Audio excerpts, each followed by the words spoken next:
लगातार कांग्रेस में हार के बाद चिंतन मनन के समय पर कांग्रेस के नेता एक दूसरे पर टिकरा फोड़ रहे हैं। चलिए, चुनाव में बड़ी हार के बाद पीसीसी अध्यक्ष का बयान भी सामने आया। निकाय चुनाव में हार पर दीपक बैज ने कहा, निकाय चुनाव में जो जीते उन्हें शुभकामनाएं, चुनाव परिणाम हमें स्वीकार है।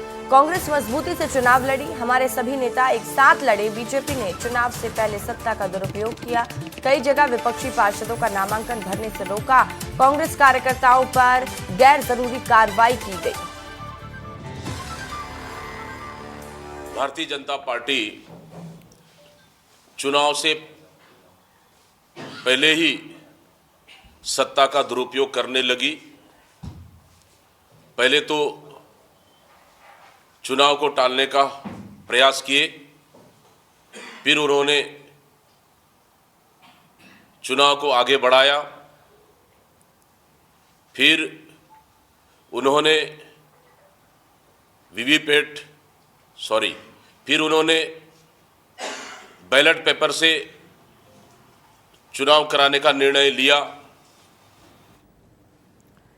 खोमन मेरे सहयोगी लगातार मेरे साथ लाइव जुड़े हुए। खोमन, लगातार हम कांग्रेस के नेता क्या कह रहे हैं हार को लेकर वो सुना रहे हैं। पीसीसी चीफ दीपक बैज ने हार को तो स्वीकार कर लिया है, लेकिन उन्होंने भारतीय जनता पार्टी पर फिर एक बड़ा आरोप लगाया कि गैर जरूरी कार्रवाई हमारे कार्यकर्ताओं के साथ की गई, हमारे प्रत्याशी को परेशान करने की कोशिश की गई। तो क्या इसको चुनाव के हार के बाद की टेंशन माने, जिस तरीके से बयानबाजी हो रही है? खोमन,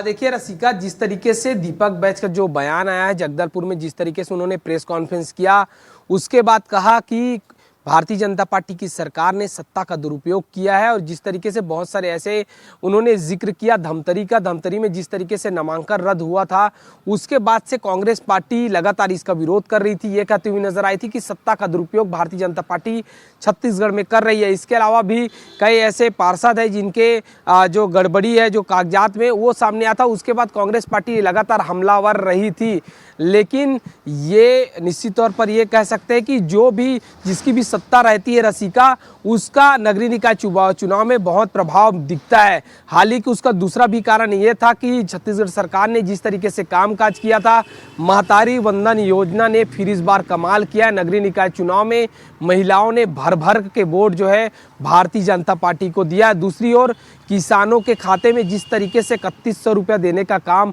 भारतीय जनता पार्टी की सरकार ने किया है, उसका भी कमाल इस नगरीय निकाय चुनाव में देखने को मिला। यही कारण है कि ज़्यादातर नगर पालिकाओं में, नगर पंचायतों में और नगर निगम के 10 नगर निगम में भारतीय जनता पार्टी की शहर सरकार बैठी। तो समझा जा सकता है बहुत सारे ऐसे कारण रहते हैं, लेकिन जिस तरीके से बयानबाजी होती है, आरोप प्रत्यारोप का दौर चलते रहता है, लेकिन भारतीय जनता पार्टी ने बहुत बड़ी जीत नगरीय निकाय चुनाव में हासिल की है। रसिका, ठीक है, तमाम जानकारी के लिए बहुत शुक्रिया खोमन आपका।